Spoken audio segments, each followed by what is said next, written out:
अब मैं इधर के लोगों से थोड़ा बात चर्चा करता हूँ। आप क्या करते हैं भाई साहब?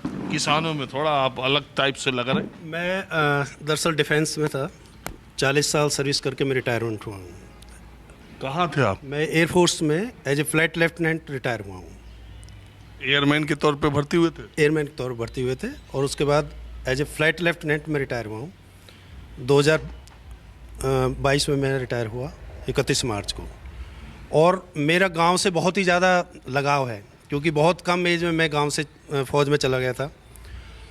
जो गांव की समस्याएं थी, वो समस्याएं पहले कम थी, आज ज़्यादा हो गई हैं। ये कैसे? जबकि हमारा देश विकास की तरफ बढ़ रहा है, हम एक विकसित देश की होने की सोच रख रहे हैं, लेकिन मुझे एक सबसे बड़ी समस्या क्या लगती है कि हमारे जो अगली पीढ़ी है, नौजवानों की पीढ़ी, वो बहुत खतरे में आ गई है। कैसे? क्योंकि यहाँ के जो आसपास के जो कंपनीज हैं वो लोकल लोगों को लेते नहीं हैं। यहाँ के बीटेक करे हुए लोगों को भी सेकंड राउंड में निकाल देंगे, थर्ड राउंड में निकाल देंगे कि आप 200 किलोमीटर के अंदर अंदर जो लोग हैं उनको नहीं लेते ये लोग। तो पहले तो लोग खेती से अपना जीवन यापन कर लेते थे, कुछ एक जीविका चलाते थे। अब ज़मीन भी चली गई और हम लोग इतने ज़्यादा वाइज पर्सन नहीं रहे कि हमने उस मनी को ठीक से यूटिलाइज़ किया हो। सपोज़ किसी के एक बेटी है या एक बेटा है, तो उसने जो उसका मुआवजा मिला उसमें 60% या 70% सपोज़ उसमें खर्च कर दिया।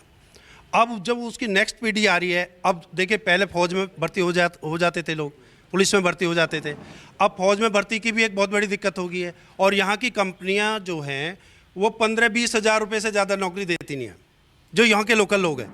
तो हम लोग एक प्रकार से गेट पर गेट कीपर की तरह हो गए। हमारी अपनी ऑन ज़मीन पर हमने 126 दिन का यहाँ पर धरना प्रदर्शन किया, यहाँ के किसान लोगों ने, मैं भी था उसमें। तो हमारे जो जनप्रतिनिधि है, उन्होंने किसी ने आके ये नहीं पूछा भाई आखिर तुम्हारी समस्या क्या है। जनप्रतिनिधि वो बात ही नहीं आगे पहुंचा पाएगा। हाँ। एमएलए एमपी का इस समय हैसियत क्या है? नहीं, एमएलए हम किसको वोट देते हैं? वो हमारी अपनी समस्या को समाधान करने के लिए देते हैं ना। जब हम इकट्ठे होकर किसी जगह बैठते हैं जहाँ धूप है, गर्मी है, बारिश है, और वहाँ पर वो पूछने के लिए नहीं आते। हालांकि ये जो क्षेत्र है ना, या ये आप बताइए, 60 एमपीओ के टिकट काट दिए जा रहे हैं। हाँ, 15-15, 18 साल के चीफ मिनिस्टर को हटा के दूसरे को नया का मौका दिया जाए। दो तर्क है, कोई कितने साल रहेगा, नए को भी मौका मिलना चाहिए। लेकिन आप कहीं विरोध विद्रोह की आवाज सुन रहे हो? कहीं चूं भी हो रहा है? तो ये है एक बहुत खतरनाक स्थिति भी है। जब अब लोकतांत्रिक देश में निरंकुशता आ जाएगी, अगर मोदी में मतलब एक ही आदमी की चलेगी ना, ये चीज़ आगे आने वाले समय के लिए खतरा है कि आप एक ही आदमी की बात, हालांकि वो बहुत सक्षम आदमी है, लेकिन उस सक्षमता का भी एक एंड हो जाता है कभी भी। तो ये लोकतंत्र है। हम आज अगर विपक्ष बिल्कुल ख़त्म हो जाएगा, अगर सिर्फ सरकार बनाने वाले उन्हीं की बात, अभी आप देखिए जो घोर विरोधी थे उनके ऊपर इन्होंने किसी तरह भी ऐसा एक मोदी में सिस्टम बना के एक चाणक्य नीति के अनुसार आज देखिए राज ठाकरे भी मिल गया। कितनी बड़ी बात है, जो कि घोर विरोधी था इनके, है ना। राज ठाकरे छोड़िए, शिबू सोरेन का एक बेटा जेल में और बहू चली आई। वो क्योंकि सीबीआई में उनका ये जो एक केस था, वो अब सुप्रीम कोर्ट ने 15 दिन पहले एक फैसला दिया है। 25 साल पुराना फैसला उन्हीं के मामले में पलट दिया है। अब सीबीआई की विशेष अदालत में उनको जाना पड़ेगा, उनका केस चलेगा। हाँ। तो अब लोग कह रहे हैं कि उधर चलिए। ऐसे बहुत केस है, आप देखो ना। यहाँ हमारे जो यहाँ पर भी एक थोड़ा सा इस तरह का खौफनाक माहौल पैदा किया गया, तो हमारे लोग जो बहुत ही सपोर्टर थे कांग्रेस के या समाजवादी पार्टी के, वो लोग सब बीजेपी में ज्वाइन कर गए इनफैक्ट। और यहाँ पर हमारे सुरेंद्र नागर जी जो हैं एक बहुत ही अच्छे नेता हैं हमारे, और उनकी बात हमारे यहाँ पर मानी जाती है।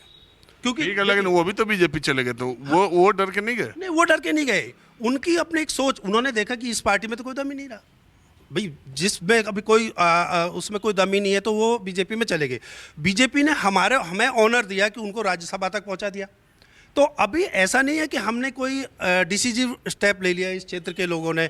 हमारी लोकल समस्याएं हैं, हमारी क्षेत्रीय समस्याएं हैं कि हमारे। अच्छा, आप बताइए, आप इतने 40 साल आपने एयरफोर्स में नौकरी की, अब ये जो फोर्स में मोदी सरकार ने ये अग्निवीर योजना लाया है, इसको आप क्या सही मानते हैं, गलत मानते हैं? अभी देखो, मैं एक चीज़ बताता हूँ। मैं एक फौजी आदमी हूँ। क्योंकि मुझे ये मालूम है सरकार अग्निवीर के रजिस्ट्रेशन, वो लड़के जो एग्जाम में बैठ रहे हैं, वो सब अब आंकड़े सामने नहीं आ रहे हैं। अभी मुझे याद नहीं आ रहा नेवी या एयरफोर्स का अग्निवीर का निकला था, उसको 2 बार उसकी डेट एक्सटेंड करनी पड़ी क्योंकि संख्या, लेकिन वो बता नहीं रही सरकार। हाँ, देखो मैं बताऊँ आपको, अग्निवीर जो योजना इन्होंने चलाई, ये अब्रॉड स्टडी किया गया इसके ऊपर कि देश में लगभग थोड़ी बहुत बंदूक चलानी लगभग सबको आ जाए, एक तरीका तो ये था। लेकिन जो यूथ्स में अभी, जब सपोज मैं अगर at the age of 17 I joined Indian air force, उस समय कॉन्फिडेंस आ गया, चलो ठीक नौकरी लग गई, फिर आप कुछ भी करो आगे। अब लोगों में अनसर्टेनिटी रहेगी। अभी मान लिया कोई बच्चा अग्निवीर के थ्रू एयरफोर्स में जाता है, तो यहाँ का गांव का या कोई भी आदमी उसकी शादी भी नहीं करेगा भाई, 4 साल उसका फ्यूचर तो पता नहीं है, उसका फ्यूचर तो पता नहीं है ना कि वो 4 साल बाद क्या करेगा। तो ये एक बड़ी समस्या आ गई है कि इन्होंने एक सिर्फ पेंशन सिस्टम को थोड़ा कम करने के लिए अग्निवीर को लेके आए। पहले क्या था कि कम, अब देखिए अब इनका ये क्या सोचते हैं कि स्टार्टअप से सब लोग समृद्ध हो जाएंगे। बीजेपी जो है वो सोच रही थी कि स्टार्टअप सिस्टम से लोग पढ़े लिखे अपना रोजगार चलाएंगे, लेकिन जो गांव के लोग हैं उनमें अभी ये चीज़ आने में अगले 10 साल लग जाएंगे लोगों को समझने में कि अपना ऑन बिजनेस, अपना ऑन स्टार्टअप कैसे चलाया जाए। तो ये लोग पुलिस या फौज में ही भर्ती होते थे ज़्यादातर, है ना। तो अब फौज में भर्ती हुए होने की भी एक समस्या आ गई है। जहाँ तक देश की सवाल है, वहाँ पर वो 25% जो लोगों को रिटेन कर रहे हैं वो क्रीम होते हैं, ये भी निश्चित है। वो क्या कि आज टेक्नोलॉजी बहुत अच्छी है, भर्ती भी तो कम कर दी, भर्ती कम करके 25% का नहीं, भर्ती कम करके। और नरवणे जो चीफ थे उन्होंने कहा ये जो है 75% को रिटेन करना था, लेकिन 25% को सरकार ने। इस पर एक रिव्यू कमेटी बैठ गई है, बिकॉज इसका अपोजिशन बहुत ज़्यादा है। इसका अपोजिशन इसलिए ज़्यादा है कि अनएम्प्लॉयमेंट तो ख़त्म ही नहीं होगी, फिर भाई वो लोग वापस अनएम्प्लॉयड हो गए, वापस अनएम्प्लॉयड हो गए ना 4 साल बाद। तो जो ये अनएम्प्लॉयमेंट की जो सिचुएशन है वो और ज़्यादा बढ़ रही है। अभी देखो हम जिस क्षेत्र में, आप क्या मानते हैं, जैसे बहुत लोगों ने आपने इन लोगों ने कहा कि एकदम तो मोदी का जो कर दिया उन्होंने वो तो कोई करने वाला दिख नहीं रहा। देखिए मैं भी ये मानता हूं कि राष्ट्रीय स्तर पर मोदी से अच्छा प्रधानमंत्री बहुत इंदिरा गांधी के बाद सेकंड प्राइम मिनिस्टर आया, इसमें कोई डाउट नहीं है। क्योंकि हमारी जो सुरक्षा है ना, इंडिया नेवी, आर्मी, एयरफोर्स, वो बहुत स्ट्रांग है। आज की डेट में हम पाकिस्तान और चाइना अगर दोनों एक साथ लड़े तो भी हम युद्ध जीत जाएंगे, बिकॉज इतनी स्ट्रांग हमारी डिफेंस सिस्टम हो गई है। हम तो चाहते हैं पूरी दुनिया की फौज हमसे लड़े और हम जीत जाए। नहीं, देखिए हमारे इमीडिएट एनिमी कौन है? हमारी इमीडिएट एनिमी तो पाकिस्तान और चाइना ही है ना। मैं कह रहा हूँ हर भारतवासी ये चाहेगा। देखिए यूक्रेन और रूस के इसके युद्ध को भी बंद कराने का काम मोदी ने किया और उसमें अपने स्टूडेंट को निकाल लिया। मतलब एक पावरफुल प्राइम मिनिस्टर है भाई। इसमें तो विदेश मंत्रालय ने खुद ही इस बात से इनकार किया कि ऐसी उनको कोई जानकारी नहीं कि मोदी जी ने रुकवाया, और ये अपने स्टूडेंट्स के लिए तो प्रयास सभी देशों के लोग कर रहे थे। बहरहाल 24 की लड़ाई 14 और 19 के मुकाबले आसान है बीजेपी के लिए कि कठिन है? अब आसान हो गई है, बिकॉज विपक्ष बहुत वीक हो गया है। क्योंकि विपक्ष इतना वीक हो गया है कि आसान इसलिए इन लोगों ने खुद ने कर दिया, और अपने वीक पॉइंट्स इन्होंने देते रहे और उसको मोदी भुनाता रहा। इसीलिए ये सिस्टम जो ना, और फिर वो भी हो गया, थोड़ा तुष्टीकरण भी हो गया। अभी पहले जो ना मुस्लिम वोट्स थोड़ा बहुत करते थे, लेकिन 3 तलाक लाके और कुछ उनकी जो लाके